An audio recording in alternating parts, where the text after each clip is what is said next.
Jemaat yang dikasihi oleh Tuhan Yesus Kristus, kita patut bersyukur untuk kasih dan anugerah Tuhan, di mana saat ini kita masih diberikan kesempatan untuk beribadah bersama. Mari kita satukan hati dalam doa, kita berdoa. Biarlah kiranya ibadah kami ini dari awal sampai pada akhirnya jadi dalam nama Tuhan Yesus Kristus. Amin. Shalom. Shalom. Sekali lagi shalom. Shalom. Haleluya. Kita bersyukur kepada Tuhan. Kita boleh ada lagi di minggu ini. Penyertaan Tuhan yang sungguh sangat sempurna bagi setiap kita. Bukan karena kuat gagah hebatnya kita, bukan karena kebaikan kita, tapi semua hanya karena anugerah Tuhan. Amin. Bapak Ibu Saudara, mari kita mempersiapkan hati kita.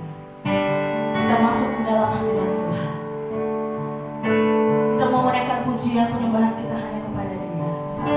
Kita membawa korban pujian syukur kita hanya kepada Yesus Tuhan Allah kita.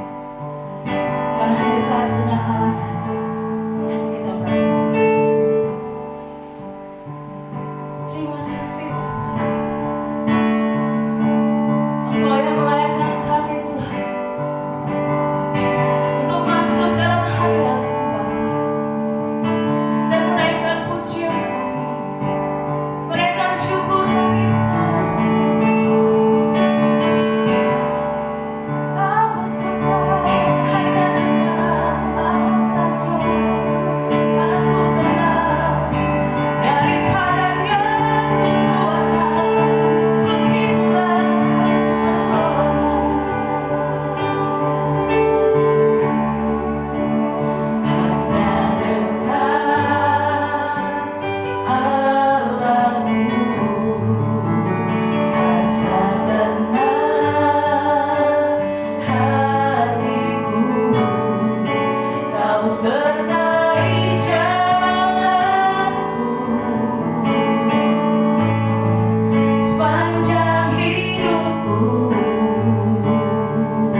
mempersiapkan Lukas pasal 17. Lukas pasal 17 ayat 3 sampai dengan ayat yang ke-6. Lukas pasal 17 ayat 3 sampai dengan ayat yang ke-6. Sebelum kita akan bersama-sama membaca firman Tuhan ini, saya ajak kita untuk bersatu hati di dalam doa. Kita berdoa. Bapa yang baik, di dalam nama Tuhan Yesus Kristus yang adalah Tuhan dan Juru Selamat kami, saatnya kami akan membaca merenungkan sebagian dari kebenaran firman-Mu. Tetapi sebelumnya hamba berdoa di dalam nama Tuhan Yesus Kristus, agar biarlah kiranya Roh Kudus menolong setiap kami saat kami membaca dan merenungkan firman-Mu, sehingga bagian firman Tuhan yang sebentar akan kami baca dan renungkan tidak berlalu dengan sia-sia. Mari berbicara bagi kami ya Tuhan Yesus Kristus, karena kami anak-anak-Mu telah siap untuk mendengarnya. Hanya di dalam nama Tuhan Yesus Kristus yang adalah Tuhan dan Juru Selamat kami bersyukur dan berdoa. Amin. Puji Tuhan. Jemaat yang dikasihi oleh Tuhan Yesus Kristus, kita akan bersama-sama membaca merenungkan firman Tuhan dari Lukas pasal 17 ayat 3 sampai dengan ayat yang ke-6.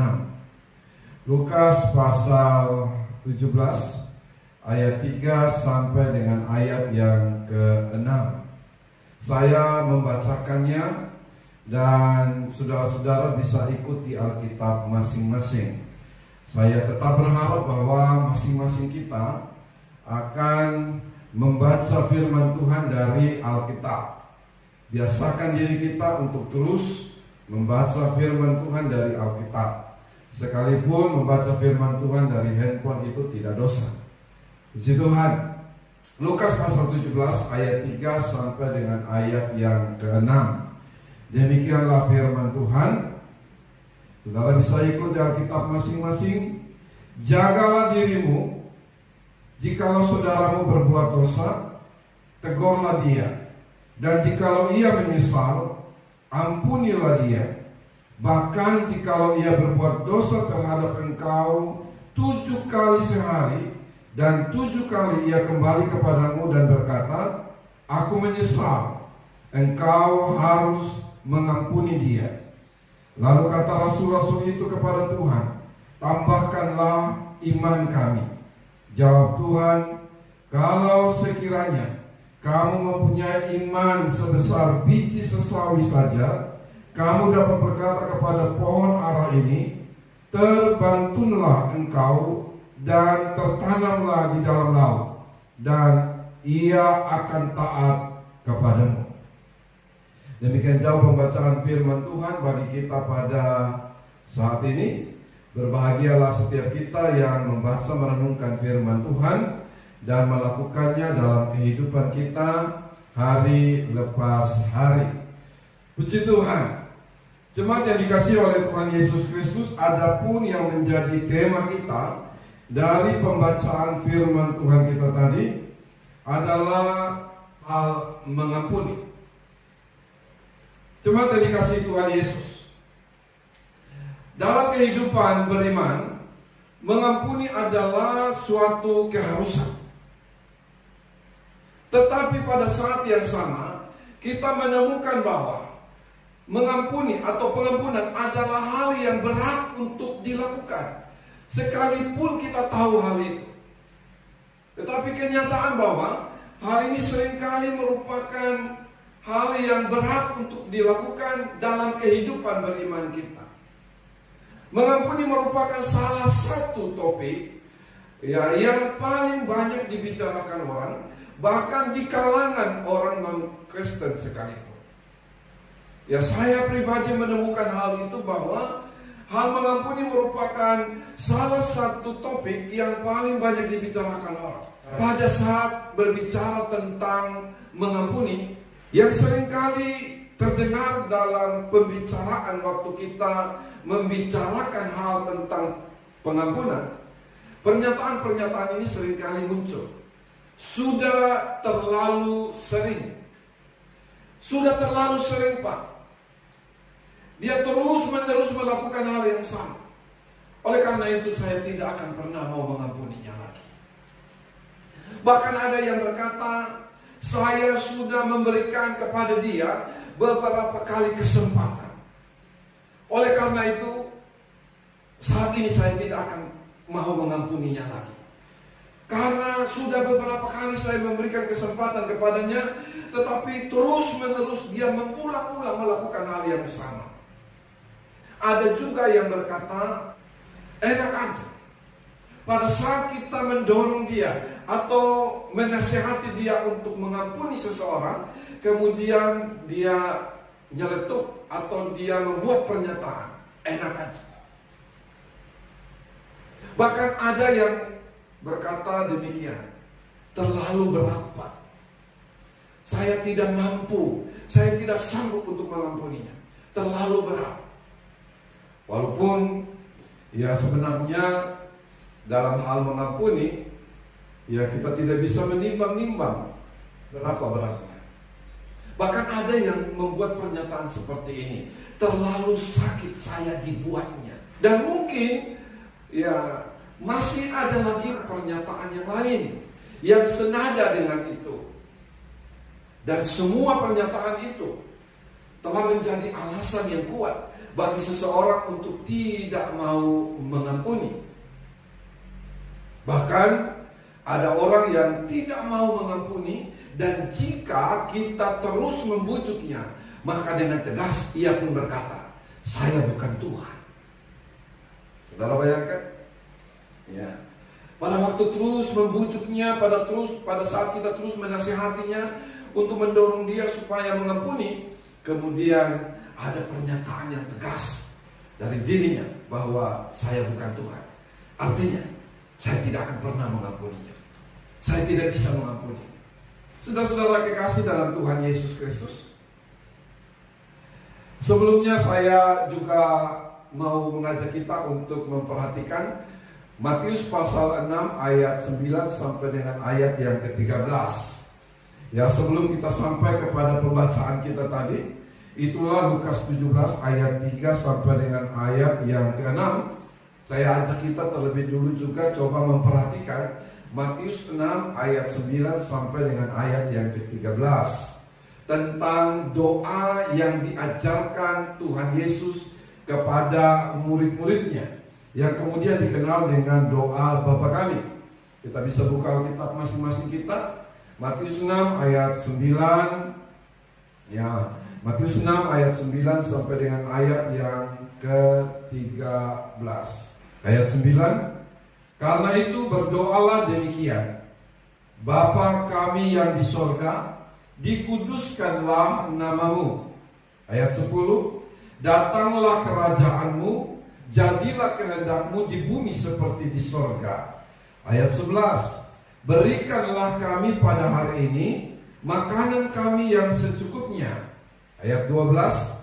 Dan ampunilah kami akan kesalahan kami, seperti kami juga mengampuni orang atau setiap orang yang bersalah kepada kami. Saya ulangi ayat 12. Dan ampunilah kami akan kesalahan kami, seperti kami juga mengampuni orang atau setiap orang yang bersalah kepada kami. Ayat 13. Dan janganlah membawa kami ke dalam pencobaan, tetapi lepaskanlah kami daripada yang jahat, karena Engkaulah yang mempunyai kerajaan dan kuasa dan kemuliaan sampai selama-lamanya. Amin. Cuma yang dikasih oleh Tuhan Yesus, khususnya kita perhatikan pada ayat yang ke-12. Ya, ayat yang ke-12 pada pembacaan kita tadi dikatakan, dan ampunilah kami akan kesalahan kami, seperti kami juga mengampuni orang yang bersalah kepada kami. Dalam Alkitab terjemahan firman Allah yang hidup, ayat 12 diterjemahkan demikian. Alkitab terjemahan firman Allah yang hidup, ayat 12 menerjemahkan demikian. Dan ampunilah dosa kami, seperti kami sudah mengampuni mereka yang bersalah kepada kami. Saya ulangi. Dan ampunilah kami, ya, dan ampunkanlah dosa kami, seperti kami sudah mengampuni mereka yang bersalah kepada kami. Pada saat Yesus mengajarkan murid-muridnya berdoa sebagaimana kerinduan, keinginan mereka, Yesus Kristus tidak hanya tampil sebagai seorang guru yang hebat. Ya. Saya ulangi, pada saat Yesus mengajarkan murid-muridnya, Yesus tidak hanya tampil sebagai seorang guru yang hebat, karena Alkitab berkata dalam hal mengajar, Yesus berbeda dengan ahli-ahli Taurat. Salah satu hal yang membedakan Yesus dengan para ahli Taurat dalam hal mengajar adalah Yesus tidak hanya mengajar, tetapi Yesus melakukan apa yang diajarkannya. Dalam hubungan dengan doa Bapa kami itu, yang tadi sudah kita baca bersama, berkaitan dengan ayat 12, dan dalam hubungan dengan tema kita, berkaitan dengan hal mengampuni, ya tentunya dalam hal mengampuni, ya kita masih ingat ucapan atau perkataan Yesus di atas kayu salib, yaitu, Bapa, ampunilah mereka, sebab mereka tidak tahu apa yang mereka perbuat. Bapa, ampunilah mereka, sebab mereka tidak tahu apa yang mereka perbuat. Mereka yang dimaksudkan Yesus di situ adalah mereka yang telah menyakitinya. Mereka yang dimaksudkan Yesus di situ adalah mereka yang telah memberikan tuduhan palsu kepadanya. Mereka yang dimaksudkan Yesus di situ adalah mereka yang telah menyiksanya. Mereka yang dimaksudkan Yesus di situ adalah mereka yang telah meludahinya dan lain-lain. Kepada mereka semua itu Tuhan Yesus melepaskan pengampunan dengan berkata, Bapa, ampunilah mereka. Dan inilah yang membedakan Yesus dengan para ahli Taurat dalam hal mengajar. Dan juga mungkin inilah yang menjadi perbedaan antara Yesus dalam hal mengajar dengan para rohaniawan masa kini, atau dengan banyaknya kita orang Kristen pada masa kini, yang hanya pandai, yang hanya mahir, ya, dalam hal mengajar, tetapi apa yang kita ajarkan kadang-kadang kita tidak melakukannya dalam kehidupan kita tiap-tiap hari. Kita sedang berbicara tentang hal mengampuni. Saya tadi katakan bahwa ini merupakan salah satu hal yang berat untuk kita lakukan, sekalipun seringkali kita membicarakannya, bahkan mungkin seringkali kita mengajarkannya kepada orang lain. Tetapi seringkali yang kita temukan, kita yang mengajarkannya, kita sendiri tidak melakukannya dalam kehidupan kita hari lepas hari.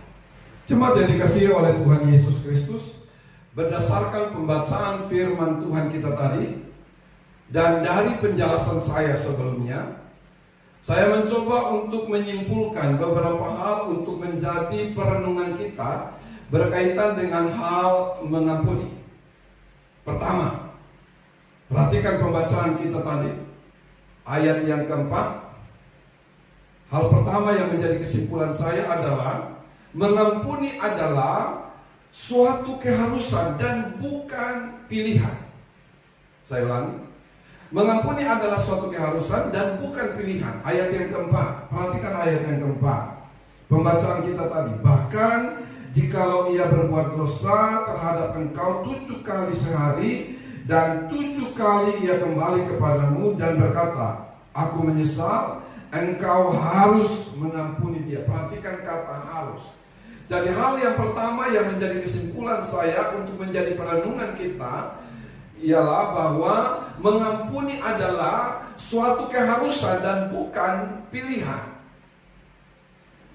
Sekalipun ada banyak orang Kristen dalam hal ini coba untuk membuat pilihan. Tetapi sebenarnya pengampunan itu suatu keharusan, bukan suatu pilihan. Tuhan tidak memberikan kesempatan bagi kita untuk memilih, tetapi Tuhan memerintahkan kita untuk harus melakukannya. Bandingkan Matius pasal 6 ayat 15.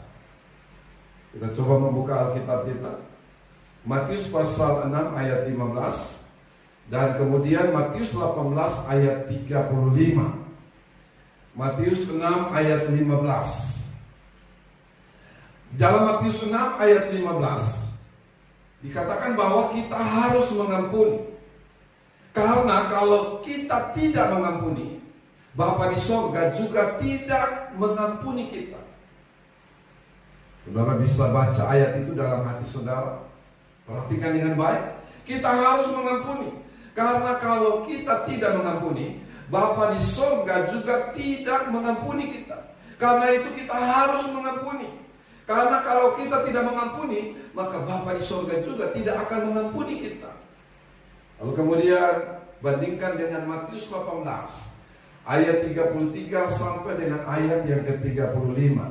Buka Matius pasal 18.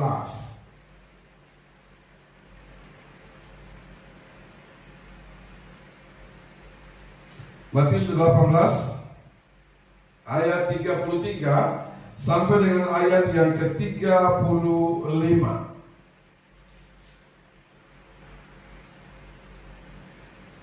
Kesimpulan saya dari ketiga ayat ini adalah, perhatikan di Alkitab kita masing-masing, saudara bisa baca di dalam hati saudara. Matius 18 ayat 33 sampai dengan ayat yang ke-35.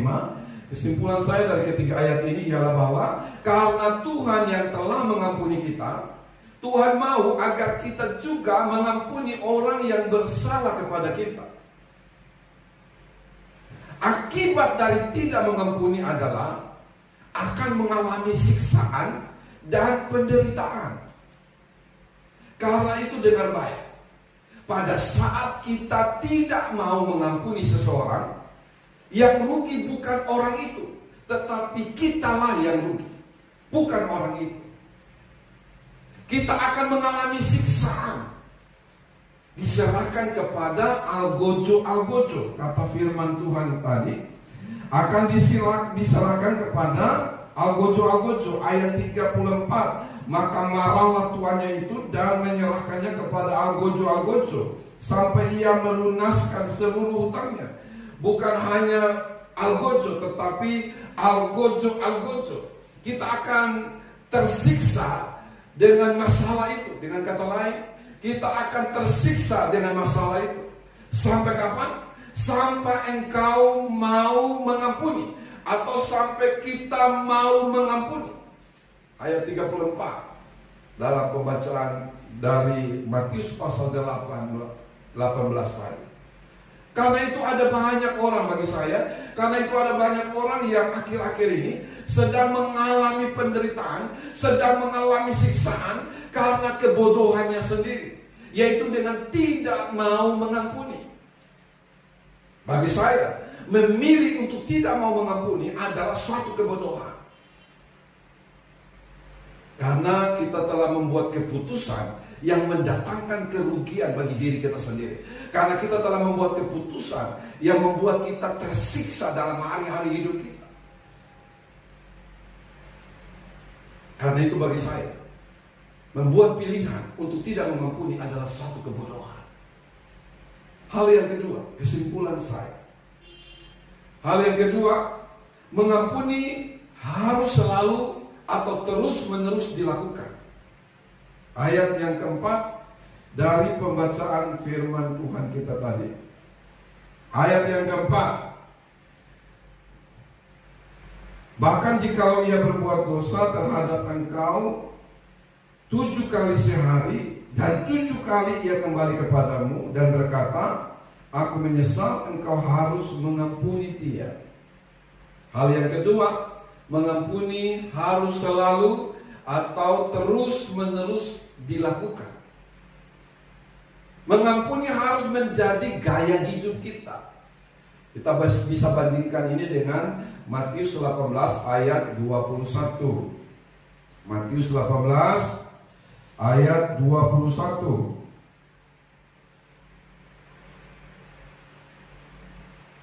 Matius 18 ayat 21 saya baca. Ya, saudara-saudara bisa ikut di Alkitab masing-masing dalam hati saudara. Perhatikan Alkitab masing-masing. Ya, penting pada saat kita langsung membacakan ayat-ayat firman Tuhan ini dalam hati, karena Roh Kudus akan sendiri berbicara juga bagi saudara pada saat saudara membacakannya. Ya, Matius pasal 18 ayat 21, demikianlah firman Tuhan. Kemudian datanglah Petrus dan berkata kepada Yesus, "Tuhan, sampai berapa kali aku harus mengampuni saudaraku jika ia berbuat dosa terhadap aku? Sampai 7 kali?" Ayat 22. Yesus berkata kepadanya, "Bukan, aku berkata kepadamu, bukan sampai 7 kali, melainkan sampai 70 kali 7 kali." Sudah perhatikan di situ.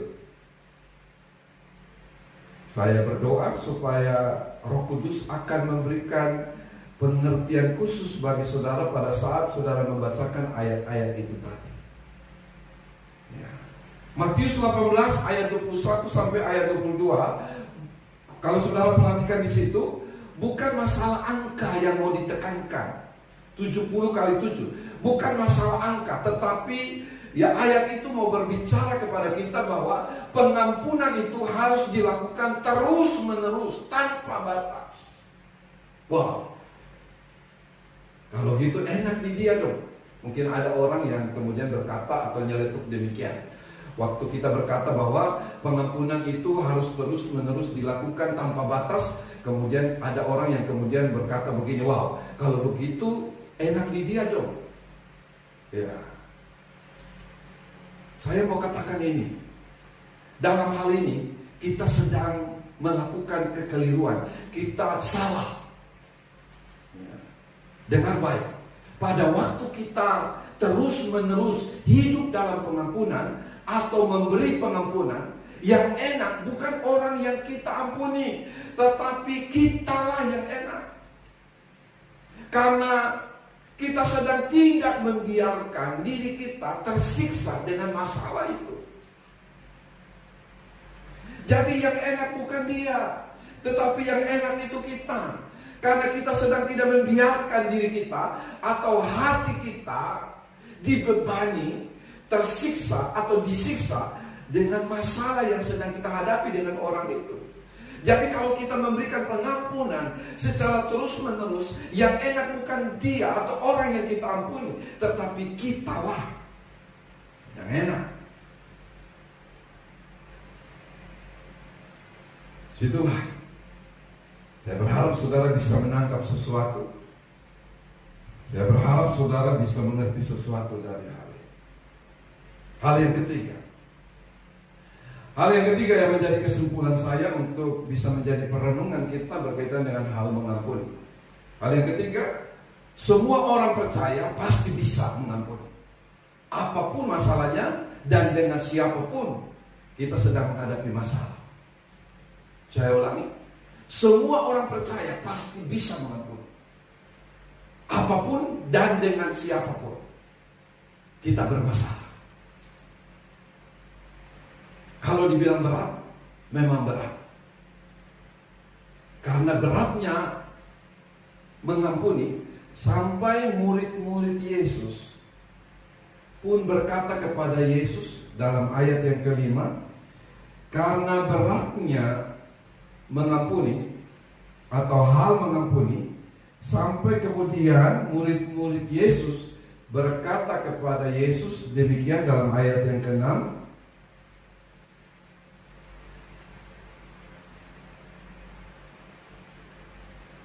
Dari pembacaan firman Tuhan kita tadi, ayat yang kelima maksud saya. Lalu kata Rasul-Rasul itu kepada Tuhan, tambahkanlah iman kami. Tambahkanlah iman kami.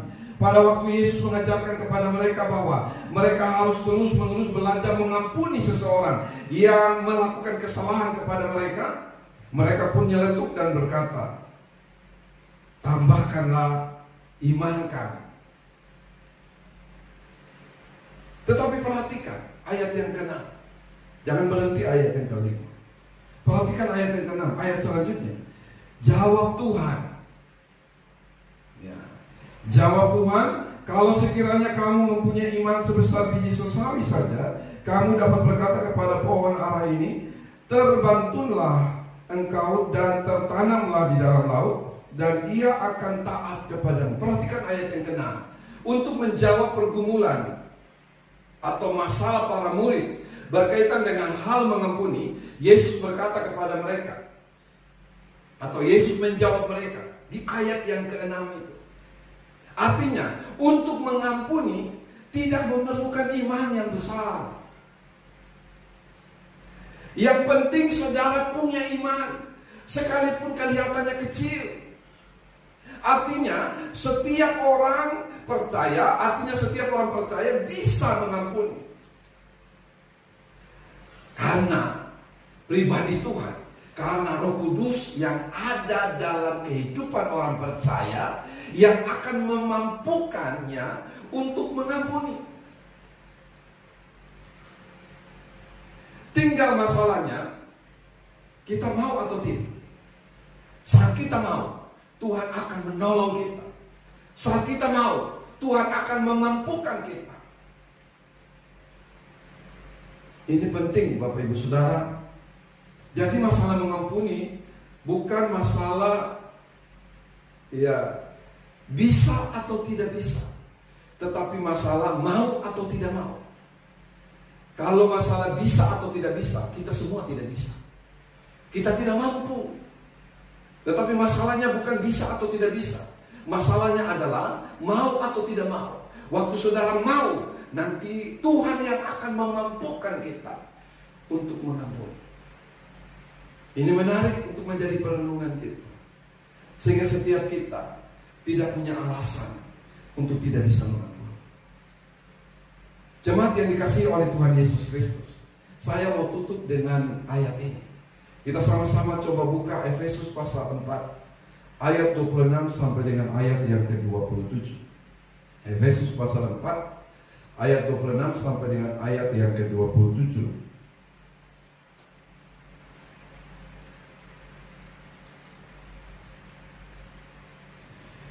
Dikatakan demikian, apabila kamu menjadi marah, janganlah kamu berbuat dosa, janganlah matahari terbenam sebelum padam aramamu, dan janganlah beri kesempatan kepada iblis. Saya ulangi ayat 27, janganlah beri kesempatan kepada iblis. Terjemahan Alkitab Firman Allah yang hidup menerjemahkannya demikian, jikalau saudara marah. Terjemahan Alkitab Firman Allah yang hidup menerjemahkan Efesus pasal 4 ayat 26 ayat 27 demikian, jikalau saudara marah, janganlah berdosa dengan membiarkan amarah itu menjadi dendam. Jangan membiarkan diri terus dalam keadaan marah sampai matahari terbenam. Atasilah kemarahan itu dengan segera. Saya ulangi kalimat terakhir, dikatakan atasilah kemarahan itu dengan segera. Ayat 27-nya, sebab jikalau saudara marah, saudara memberi kesempatan kepada iblis. Saya ulangi, sebab jikalau saudara marah, saudara beri kesempatan kepada iblis.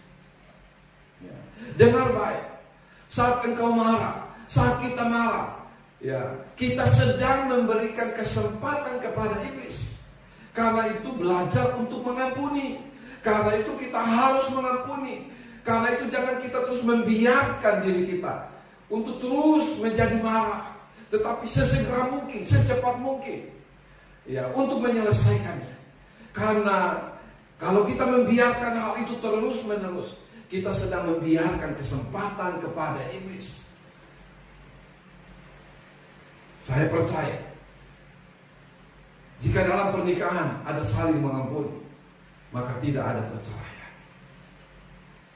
Saya percaya, kalau di dalam gereja ada saling mengampuni, tidak akan terjadi perpecahan. Bahkan saya percaya, jika kita terus menerus hidup di dalam pengampunan satu terhadap yang lain, maka kita akan menjadi orang-orang yang sangat berbahagia. Karena kita tidak membebani hati kita dengan masalah-masalah apapun. Saya berdoa, kiranya Tuhan Yesus menolong kita, memampukan kita untuk hidup di dalam pengampunan satu terhadap yang lain. Tuhan Yesus memberkati kita sekalian. Amin. Mari kita berdoa. Bapa di sorga, di dalam nama Tuhan Yesus Kristus yang adalah Tuhan dan Juru Selamat kami bersyukur dan berterima kasih oleh karena kasih dan anugerah-Mu. Kami telah diberikan kesempatan untuk membaca merenungkan sebagian dari kebenaran firman-Mu. Roh Kudus menolong setiap kami, sehingga kami tidak hanya menjadi pendengar, tetapi kami menjadi pelaku-pelaku firman. Firman Tuhan sedang mengajarkan kepada kami hal mengampuni. Kami sadar bahwa untuk mengampuni ada hal yang berat untuk kami lakukan, tetapi kami mau melakukannya. Karena itu Tuhan, tolonglah setiap kami, pribadi lepas pribadi, yang saat ini sedang bermasalah dengan siapapun. Tuhan mampukan, sanggupkan kami untuk melepaskan pengampunan kepada setiap mereka yang sedang bermasalah dengan kami. Terima kasih Tuhan Yesus yang baik, terpujilah nama-Mu. Bapak Ibu Saudara yang dikasihi oleh Tuhan Yesus Kristus, kita masih tetap dalam sikap berdoa. Sebelum saya melanjutkan doa saya, mari kita coba merenungkan diri kita di hadapan Tuhan. Dalam sikap berdoa saat ini, masing-masing kita coba untuk merenungkan diri kita di hadapan Tuhan. Adakah saudara sedang membebani dirimu sendiri dengan masalah-masalah yang belum terselesaikan? Alkitab tadi katakan, saudara akan terus tersiksa sampai saudara mengampuni.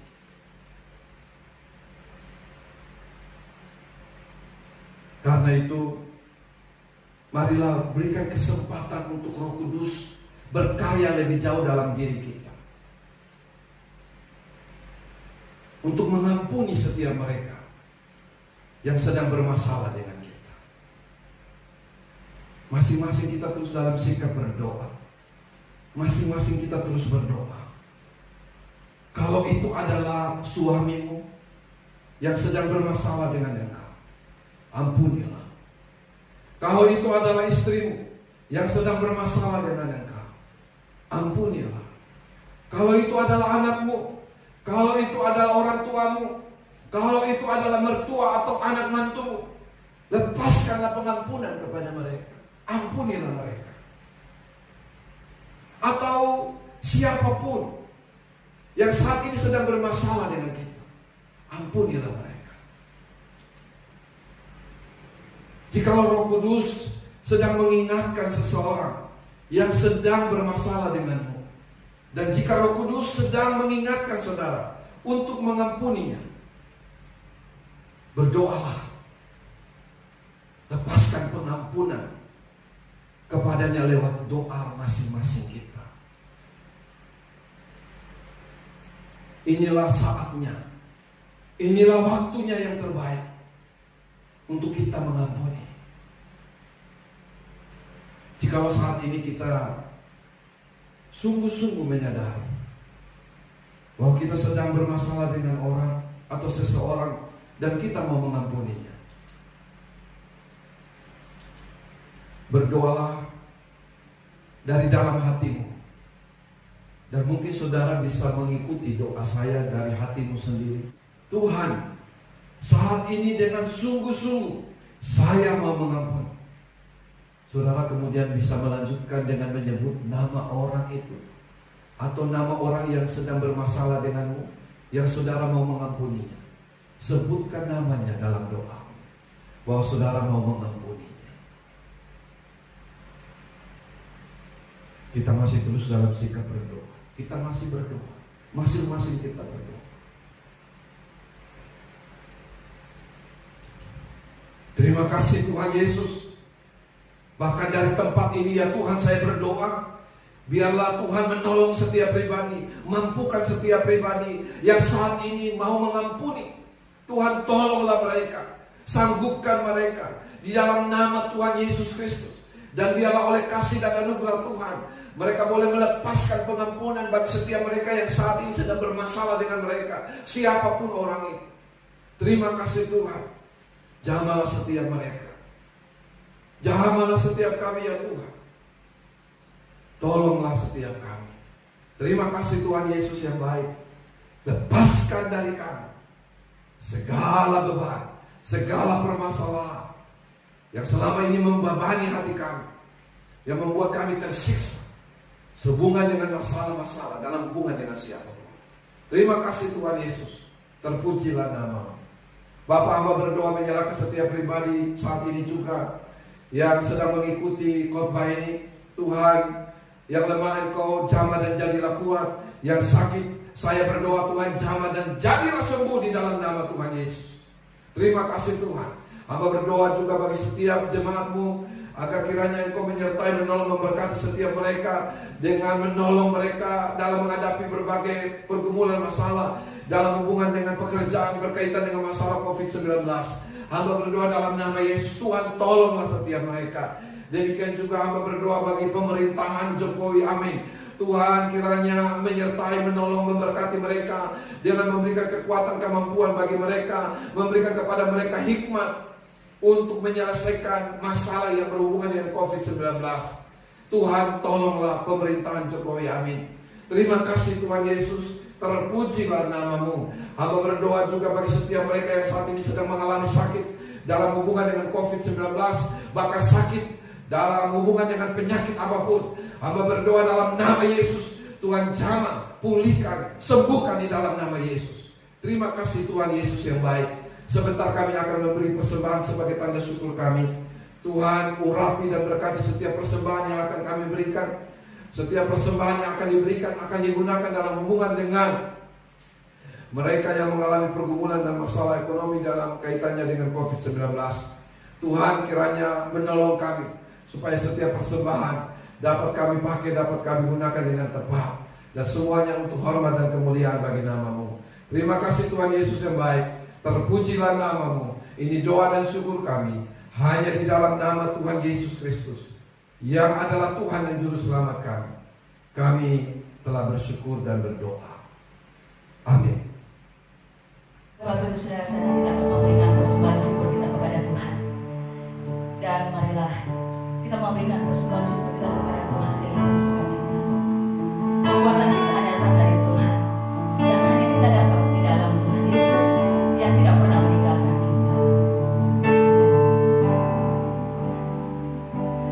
Kekuatan di hidupku, ku dapat dalam Yesus, yang tak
Yesus Kristus, kita akan mengakhiri ibadah kita pada saat ini.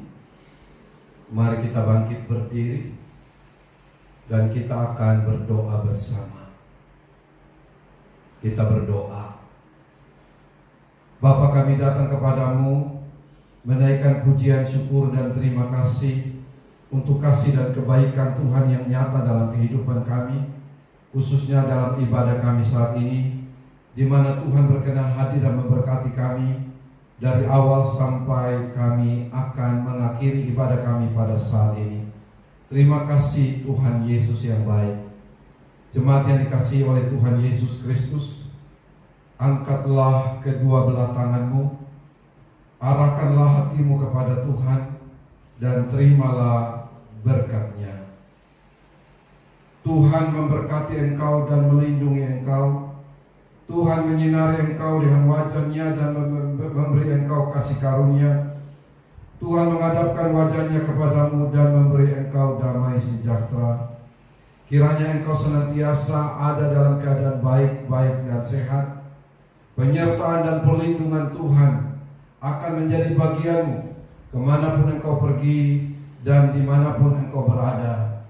Biarlah semua ucapan berkat ini sungguh menjadi nyata dalam seluruh kehidupanmu, dari sekarang ini bahkan sampai selama-lamanya. Semua kita yang percaya sama-sama katakan amin. Jemaat yang dikasihi oleh Tuhan Yesus Kristus, sedikit informasi bagi kita semua bahwa dalam ibadah yang sama minggu depan kita akan mengadakan perjamuan kudus. Biarlah masing-masing kita boleh mempersiapkan hati kita, sehingga apa yang akan kita lakukan minggu depan berkaitan dengan perjamuan kudus itu bukan sekedar sebagai kebiasaan, formalitas saja, tetapi kita melakukan itu dengan sungguh-sungguh dalam kesiapan hati, sehingga semuanya boleh menyenangkan dan menyukakan akan hati Tuhan. Demikian juga pada kesempatan ini saya selaku Gembala Sidang mau berterima kasih khusus bagi setiap saudara yang walaupun bukan anggota jemaat tetapi telah menyalurkan persembahan dalam membantu pelayanan kami. Tuhan Yesus kiranya memberkati saudara sekalian. Puji Tuhan. Haleluya. Amin.